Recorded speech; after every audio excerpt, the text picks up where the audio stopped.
नमस्ते दोस्तों, आप लोग कैसे हैं। आई होप कि आप सब बहुत अच्छे होंगे। दोस्तों जिस वैकेंसी का आप लोग वेट कर रहे थे ना, मैं बात कर रहा हूँ रेलवे ग्रुप डी की वैकेंसी का। करोड़ों बच्चे, जी हाँ दोस्तों, करोड़ों बच्चे इसका इंतजार कर रहे हैं, क्योंकि पिछला बार 1,15,00,000 फॉर्म गिरा था। समझ लो करोड़ों बच्चों का इंतजार था। आखिरकार रेलवे ने ऑफिशियल वेबसाइट पे एक नोटिस जारी कर दिया है, डेट भी बता दिया है कि किस डेट से फॉर्म भरा जाएगा। संपूर्ण जानकारी आपको बताएंगे। इस बार क्या चेंज हुआ है क्वालिफिकेशन में, सिलेबस क्या रहता है, फिजिकल वगैरह, और इसमें कौन कौन सा पोस्ट होता है, सारा कुछ आपको बताएंगे। भैया रेलवे ने तो भैया बाहर कर दिया, हाँ भले ही पोस्ट कम कर दिया हो, बहुत कम कर दिया हो, लेकिन कैलेंडर वगैरह सारा कुछ जारी करके डेट वगैरह सारा कुछ क्लियर कर दिया है। 5 एग्जाम इस साल रेलवे का आप दोगे। चलो इसमें तो हम डिस्कस करेंगे ग्रुप डी का, बाकी आपका सारा कुछ हम बता चुके हैं ऑलरेडी कौन कौन सा वैकेंसी है। चलिए वीडियो को शुरू करते हैं, और चैनल को आप लोग जरूर सब्सक्राइब कीजिएगा। दोस्तों हम लेटेस्ट वैकेंसी का आपको अपडेट प्रोवाइड करवाते हैं, चैनल जरूर सब्सक्राइब करके बेल आइकन प्रेस कर दीजिएगा। जैसे मैं वीडियो डालूंगा आपको नोटिफिकेशन मिल जाएगा। सबसे पहले दोस्तों पोस्ट से बात करते हैं, कितना पोस्ट है। पिछला बार देखोगे ना दोस्तों 1.4 लाख के आसपास पोस्ट था। भैया इस बार आपका समझ लो ना 1/4 भी पोस्ट नहीं है, पिछला बार से बहुत कम, आधा से भी आधा पोस्ट आपका रहने वाला है। ये तो कितना पोस्ट है, कितना पोस्ट रहेगा, 25,000 में अप्रोक्स दोस्तों पोस्ट की बात कही जा रही है। इससे ज्यादा मुझे नहीं लगता कि पोस्ट होगा। ठीक है, अलग अलग आरआरबी जोन में ये पोस्ट आपका रहता है। अप्लाई डेट दोस्तों सारा कुछ बताएंगे, वो आ गया। कितना रुपए आपका लगता है, 500 रुपए, जिसमें से 390 रुपए आपको एग्जाम देने के बाद वापस हो जाता है। फीमेल का दोस्तों 250 रुपए, SC ST और PH कैंडिडेट का 250 रुपए लगता है। क्वालिफिकेशन दोस्तों 10th पास है।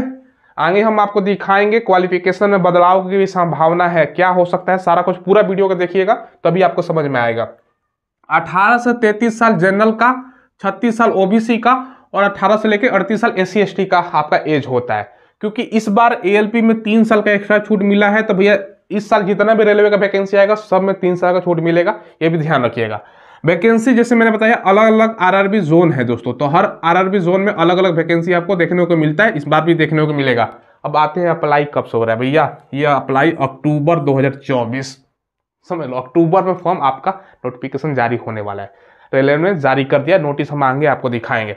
अब इसका सिलेक्शन प्रोसेस समझिएगा दोस्तों। सबसे पहले रिटन टेस्ट जो कि दोस्तों ऑनलाइन होता है, फिर आपका फिजिकल, फिर मेडिकल, फिर डॉक्यूमेंट वेरिफिकेशन, सैलरी आगे डिस्कस करेंगे। सिलेबस इसमें क्या पूछा जाता है समझिएगा दोस्तों। सबसे पहले 100 क्वेश्चन, 100 क्वेश्चन, 100 नंबर का, 1.5 घंटे का समय, 1/3 नेगेटिव। साइंस की भूमिका अच्छा खासा इसमें साइंस है, 25 क्वेश्चन। साइंस में क्या क्या भैया, साइंस में आपका फिजिक्स, केमिस्ट्री, बायोलॉजी, और दोस्तों थोड़ा सा क्वेश्चन आपका पर्यावरण विज्ञान से। मैथ, रीजनिंग से 30 क्वेश्चन, और जीके और दोस्तों करंट अफेयर से आपका 20 क्वेश्चन। ठीक है, करंट अफेयर ज्यादा नहीं, 4 से या हार्डली 5 पूछा जाता है, मतलब 5 से कम ही आपका करंट अफेयर रहेगा। बाकी दोस्तों जनरल अवेयरनेस, ये दोस्तों आप लोगों का। अब देखिए दोस्तों आपको सबसे इंपॉर्टेंट चीज बताते हैं, आपको तैयारी कहां से करनी है। इसके लिए दोस्तों किरण पब्लिकेशन का सामान्य ज्ञान की यह बुक है, जिसमें आपका 27,000 प्लस दोस्तों, देखो ये सामान्य ज्ञान और सामान्य विज्ञान यानी जीके के लिए और साइंस के लिए बुक होने वाला है। 1992 से लेकर 2022 तक जितने भी एग्जाम में प्रश्न पूछे गए हैं ना, रेलवे SI में काम आएगा, ALP में काम आएगा, कांस्टेबल में, ग्रुप डी में, NTPC में, तमाम प्रकार का एग्जाम में दोस्तों आपका काम आने वाला है रेलवे का। तो उसके लिए दोस्तों ये बुक होने वाला है, ठीक है, किरण पब्लिकेशन का। तो इससे आपका अच्छा खासा तैयारी हो जाएगा। साथ में दोस्तों किरण पब्लिकेशन का रेलवे का ये मैथ का सॉल्व पेपर है। इसकी खासियत देखिए, 10,000 ऑब्जेक्टिव क्वेश्चन 1996 से अब तक का तमाम एग्जाम का शामिल है आपको। भैया इसके बाहर का पैटर्न आपका नहीं पूछेगा, इसी में से आएगा, और TCS के पैटर्न पर आधारित बुक है दोस्तों। और रीजनिंग का भी किरण पब्लिकेशन का बुक है। 1996 से अब तक जितने भी एग्जाम हुए हैं ना, 8700 प्लस दोस्तों ऑब्जेक्टिव क्वेश्चन है, समझ लो दोस्तों। तो भैया इससे बाहर क्या पूछेगा, इसी पैटर्न पर आपका सवाल एग्जाम में पूछेगा। इन तीनों बुक का लिंक वीडियो के डिस्क्रिप्शन में आपको मिलेगा, तो वहां से ऑनलाइन ले सकते हो, या नदी की बुक शॉप पर अवेलेबल है, वहां से भी ले सकते हो। और आपका रेलवे का भैया तैयारी उच्चतम स्तर पर हो जाएगी, ठीक है, इससे प्रैक्टिस कीजिए। अब देखिए दोस्तों सबसे इंपॉर्टेंट चीज पर बात करते हैं, क्या यहां पर दोस्तों फिजिकल में दोस्तों ध्यान से समझिएगा, और क्वालिफिकेशन चेंज सारा कुछ आपको बता रहे हैं। फिजिकल 2 टाइप का रनिंग होता है। एक रनिंग होता है आपको वजन 35 kg का बोरी आपको दिया जाता है, कंधे पर रखो, सर पर रखो, यानी जमीन से ऊपर उठाकर 100 मीटर के आपका डिस्टेंस, दूरी 2 मिनट में तय करना होता है। इसके लिए एक चांस, अगर बोरी नीचे गिर गया, जमीन पर टच कर गया, डिस्क्वालीफाइड, टाटा बाय बाय। ये मेल का। फीमेल का दोस्तों 20 kg का वजन, 100 मीटर 2 मिनट में। ये दोस्तों जैसे पास करोगे उसके बाद आपका रनिंग होगा, 1 किलोमीटर का रनिंग होता है, 4 मिनट 15 सेकंड समय मेल को दिया जाता है। फीमेल को 1 किलोमीटर 5 मिनट 40 सेकंड। तो रनिंग के बारे में आपको मैंने आसान भाषा में समझा दिया। एक है दोस्तों वजन लेकर रनिंग करना, मतलब पैदल चलना है, बाकी एक ये नॉर्मल सा रनिंग है। क्लियर है? चलो अब देखिए दोस्तों, यहाँ पर सबसे पहले जो नोटिस जारी हुआ है ना वो देख लीजिए आप लोग। देखिए दोस्तों, ये यहाँ पर मैं आरआरबी मुंबई का ऑफिशियल वेबसाइट मैंने ओपन किया है। नीचे आओगे ना तो यहाँ देखो इंपॉर्टेंट मैसेज करके आपका लिखा हुआ है, click here to know update, यहाँ पे लिखा हुआ है, इस पर हम क्लिक करते हैं आपको प्रूफ दिखाने के लिए। दोस्तों देखो नीचे जैसे ही आओगे ना तो यहाँ पे देखो दोस्तों इंपॉर्टेंट करके लिखा हुआ है रेलवे का। यहाँ पर दोस्तों लिखा गया है रिगार्डिंग एनुअल कैलेंडर के बारे में अब आरआरबी रिक्रूटमेंट डेट। ये दोस्तों सारा रेलवे का जो भी वैकेंसी आ रहा है ना, यहाँ पर आप कैलेंडर देखो, इस पर हम क्लिक करते हैं। जैसे ही आप क्लिक करोगे तो मैं आपको सारा कैलेंडर पढ़ के दिखाता हूँ। आप लोग देखिए, आपको प्रूफ के लिए मैं दिखा रहा हूँ बस, ठीक है। देखो ये कैलेंडर दोस्तों हो गया डाउनलोड। नीचे आओगे कैलेंडर में क्या क्या लिखा है, जनवरी से मार्च अभी वर्तमान में एलपी का भरा जा रहा है। फिर टेक्नीशियन का आपका आने वाला है, इस पर भी वीडियो मैंने बना दिया है। बाकी दोस्तों ये एनटीपीसी के थ्रू आपका आने वाला है ग्रेजुएशन लेवल, और ये दोस्तों आपका टीसी वाला जो एनटीपीसी के थ्रू आता है वो है। फिर जूनियर इंजीनियर है, फिर आपका पैरामेडिकल कैटेगरी है। अब नीचे आओगे ना, यहाँ पे देखो लेवल 1 जो कि अक्टूबर में फॉर्म आपका नोटिफिकेशन आएगा, नवंबर में दोस्तों आपका फॉर्म भराना स्टार्ट होगा और दिसंबर तक आपका लास्ट डेट रहेगा फॉर्म भरने का। जो लेवल 1 है ना, इसको ही ग्रुप डी कहते हैं। ग्रुप डी का कभी भी नोटिफिकेशन देखोगे ना तो उसमें दोस्तों लिखा रहता है railway group D level 1 vacancy, इसको ही दोस्तों कहा जाता है। ये ध्यान रखिएगा। तो यहाँ पर मैंने प्रूफ आपको दिखा दिया। कुछ बच्चों को यकीन नहीं था कि सर फेक है, तो ये मैंने प्रूफ के लिए आपको बता दिया। देखिए दोस्तों नोटिस मैंने आपको डेट वगैरह सारा कुछ बता दिया। नोटिफिकेशन आपका आ रहा है अक्टूबर में, फॉर्म आपका दोस्तों ये ध्यान रखिएगा नवंबर से लेकर दिसंबर तक भरा जाएगा आपका फॉर्म, ठीक है। और ज्यादा समय नहीं देगा। हर साल दोस्तों वैकेंसी आ रही है 4 अलग अलग, तो भैया 1.5 से 2 महीने में आपका पेपर भी हो जाएगा, ये ध्यान रखिएगा। अब जैसे मैंने बताया यहाँ पर क्वालिफिकेशन में दोस्तों 10th पास अभी तक, लेकिन जो पिछला वैकेंसी आया था ना, कब आया था साल 2019 में, 18-19 में वैकेंसी आया था। उस बार आईटीआई को अनिवार्य कर रहा था, लेकिन इतना विरोध हुआ, आप लोगों में जिसको याद होगा उसको ज्ञात होगा कि आईटीआई सरकार को हटाना पड़ा। हो सकता है इस बार दोस्तों 10th के साथ आपका आईटीआई अनिवार्य कर दे, ये इसकी संभावना है दोस्तों, ये ध्यान रखिएगा। नहीं तो दोस्तों आपने अप्रेंटिसशिप कर रखा है ना, तब भी आप लोग फॉर्म को अप्लाई कर सकते हो। ये अभी 100% कंफर्म नहीं है, लेकिन पिछला बार का वैकेंसी में ये ध्यान रखिएगा आईटीआई हो सकता है कर दे, लेकिन इसकी संभावना है दोस्तों, ये ध्यान रखिएगा। ये मैंने आपको अभी से बता दिया, ठीक है। अब देखो दोस्तों यहाँ पर एक चीज समझिएगा, सबसे इंपॉर्टेंट है, इसमें काम क्या करना होता है और सैलरी कितना मिलता है, समझिएगा। देखिए दोस्तों सबसे पहले रेलवे ग्रुप डी में अलग अलग पोस्ट होता है। जैसे आप लोगों का सबसे अगर हमें बताऊं ना प्रचलित पोस्ट, आप लोगों को भी जानकारी होगा जिसको कोई नहीं करना चाहता है, जिसमें ट्रैकमैन का पोस्ट है। ट्रैकमैन समझते हो ना, आप लोगों ने अक्सर देखा होगा ट्रैक पर काम लगा रहता है, एक कलर पहनकर दोस्तों, कलर वाला जैकेट मिलता है, उसको पहनकर बहुत सारे एम्प्लॉय काम करते हैं, ट्रैक के मेंटेनेंस वगैरह करते हैं, देखरेख करते हैं, कहीं कुछ सिग्नल मतलब कहीं ट्रैक पर कुछ मतलब बाधा तो नहीं है, वो ट्रैकमैन का काम है। गैंगमैन का सेम वैसे ही काम होता है। कैबिन मैन आपका काम हो गया। हेल्पर का बहुत सारा पोस्ट होता है दोस्तों, हेल्पिंग में दोस्तों बहुत सारा रिलेटेड काम आ गया, तो हेल्पिंग करने का पोस्ट होता है। प्यून का दोस्तों पोस्ट होता है, पानी वगैरह जो अफसर है, स्टेशन मास्टर है, ठीक है, वो सबको पिलाना। देखो असिस्टेंट आपका पॉइंटमैन, ये क्या होता है भैया, झंडी कौन दिखाता है, रेड कलर का स्टेशन दिखाता है ना झंडी, रेड कलर आपका हो गया, ग्रीन हो गया, तो झंडी दिखाना। टॉर्च से अब तो डिजिटल हो गया, टॉर्च से ही काम हो जा रहा है, झंडी तो बहुत कम है, तो ये असिस्टेंट पॉइंटमैन का काम है। हॉस्पिटल अटेंडेंट, हॉस्पिटल रेलवे का होता है भैया, उसमें अटेंडेंट का कितना पेशेंट आया गया, सामान का देखभाल, ये सब 200 चीजें हैं।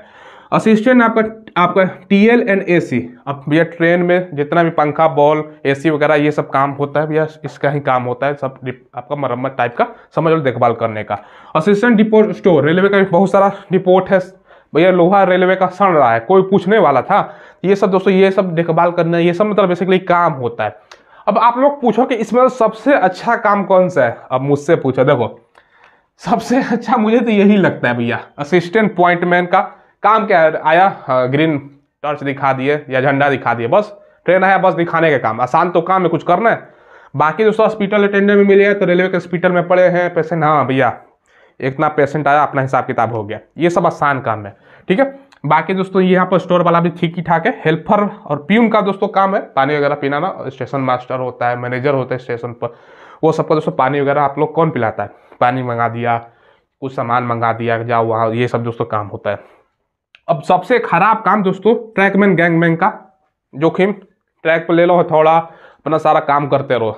बहुत सारे बच्चे जो छोड़ के जाते हैं ना, आपने सुना होगा रेलवे में दोस्तों 25%, 30%, 15% जितना भी काम छोड़ता है ना, यही वाला दोस्तों जिससे नहीं हो पाता है ये छोड़ के आ जाता है, मतलब रिजाइन दे देता है, हमसे नहीं होगा, रेलवे में इतना सीट खाली। तो ये दोस्तों यही पोस्ट होता है, मैंने आपको समझा दिया। चलो अब इसमें सैलरी कितना मिलता है, देखो बेसिक तो आपका 1800 इसका ग्रेड पे है, लेकिन दोस्तों जो सैलरी बनता है ना, मैं समझाता हूँ। इसमें अलग अलग आपका दोस्तों महंगाई भत्ता है, हाउस का रेंट है, उसका आने जाने का सब खर्चा मिलाकर 30,000 आपका सैलरी बन जाएगा। ये भी डिपेंड करता है किस जोन में, कहाँ पर, मान लो आपको पूर्वोत्तर में उस समय ड्यूटी थोड़ा सा ज़्यादा बनता है, शहरी इलाकों में थोड़ा सा ऐसा, तो 30,000 अप्रोक्स मान कर चलो दोस्तों आपका बन जाएगा। ठीक है। और प्रमोशन वगैरह का आप लोग पूछोगे सर प्रमोशन क्या होता है कि नहीं होता है, देखो भैया अगर ट्रैकमैन गैंगमैन मिल गया ना, प्रमोशन होता है 2-3 साल बाद, आपका सैलरी भी इंक्रीज होता है, उससे ऊपर जाओगे तो अब देखो ट्रैकमैन गैंगमैन आपका 10 साल समय निकल जाएगा ये सब काम छूटने में, उसके बाद ही भैया आप लोग, आपके नीचे जो ना आएगा ना उसका भैया आप लोग गाइडेंस देखो, हाँ ये काम करो ये काम करो, आप मतलब हेड हो जाओगे ट्रैकमैन का, तो आपको काम ज़्यादा नहीं पड़ेगा, धीरे धीरे आपका प्रमोशन वगैरह होता रहता है। ये सब चीज़ें हैं, ये सब मैंने बता दिया। तो ये ग्रुप डी, इसी में दोस्तों बच्चों का क्या है ना, पिछला बार 1,15,00,000 दोस्तों फॉर्म अप्लाई हुआ था, 1.15 लाख, समझ लो 1.15 करोड़ दोस्तों। ठीक है, 1,15,00,000, समझ लो कितना ज़्यादा कंपटीशन है ना ग्रुप डी। भारत के इतिहास में सबसे ज़्यादा अगर बच्चे फॉर्म भरते हैं ना तो रेलवे में भरते हैं, और उस पर से ग्रुप डी का। और रेलवे में इसीलिए वैकेंसी कम आ रहा है, तो इतना बवाल वाला आपको देखने को मिला था। इस बार क्या वैसा ही होगा, आप लोग पूछो? नहीं, ऐसा नहीं होने वाला। कारण क्या है, अगर ITI लगा दिया तो दोस्तों 60% 70% बच्चा नहीं भर पाएगा। ITI करने वाला कितना होगा, ज़्यादा ज़्यादा दोस्तों मुझे जहां तक लगता है कि 20 लाख से लेकर 40 लाख, यही दोस्तों इसके बीच में ही बच्चा, मिनिमम 20 मैक्सिमम 40, इतना के बीच में ही भर पाएगा। और दोस्तों इसमें से ये भी है ना ITI, क्योंकि ज़्यादातर हो सकता है कि लगा दे, क्योंकि भैया पिछला बार ही बोला था कि ITI अगले बार से कंपलसरी किया जाएगा, और पेपर वगैरह में बीच बीच में खबर आया था। अभी 100% श्योर नहीं है, देखिए क्या होता है, आपको पता चल जाएगा। रेलवे ने कैलेंडर जारी कर दिया, उसमें सारा हमने आपको बता दिया भैया। ठीक है, तो इस साल रेलवे का वर्तमान में देखो ALP फॉर्म आप लोग को चल रहा है।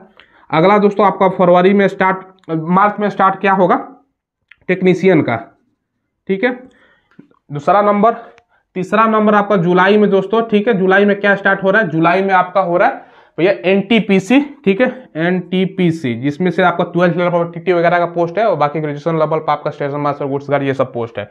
फिर दोस्तों आपका जूनियर इंजीनियर, और फिर दोस्तों आपका ग्रुप डी, 5 वैकेंसी हो गया ना। तो ये रेलवे का हर साल अश्विनी वैष्णव ने बोला है कि भैया आएगा, वैकेंसी की संख्या भले कम रहे लेकिन हर साल देने का वादा ये लोग कर रहे हैं। अब कितना स्वच्छ होता है नहीं होता है वो तो समय आपका बताएगा। ठीक है, तो ये मैंने बता दिया। कोई डाउट हो तो पूछ लीजिएगा भैया। वैकेंसी आप लोग रेलवे में सबका सिलेबस लगभग सेम ही है, साइंस मैथ रीजनिंग GK यही तो पढ़ना है रेलवे में, इंग्लिश नहीं पढ़ना है। बस सभी के लिए यही आपका अनिवार्य, तैयारी करो जी जान से। फिर दोस्तों वैकेंसी आए कि इलेक्शन के कारण ये सब बोल रहे हैं कि हर साल आए, कौन जानता है इलेक्शन होने वाला है। ये दोस्तों मैंने आपको बता दिया, तैयारी में लग जाइए दोस्तों। फिलहाल वीडियो में इतना ही। आप लोग चैनल को जरूर सब्सक्राइब कीजिएगा, सब्सक्राइब जरूर कीजिएगा। हम लेटेस्ट वैकेंसी का आपको इन्फॉर्मेशन प्रोवाइड करवाते हैं, और अपने फ्रेंड्स के पास भी शेयर कर दीजिएगा, और टेलीग्राम को ज्वाइन कीजिएगा, वीडियो के डिस्क्रिप्शन में आपको लिंक मिलेगा। अब दोस्तों देखो एक सेपरेटेड वीडियो और बनाएंगे, ग्रुप डी का कटअप बताएंगे कि भैया हर एक जोन में मतलब कितना कितना कहाँ का कटअप कम रहता है, कहाँ का ज्यादा होता है, ये भी आपको बता देंगे। ठीक है, धन्यवाद।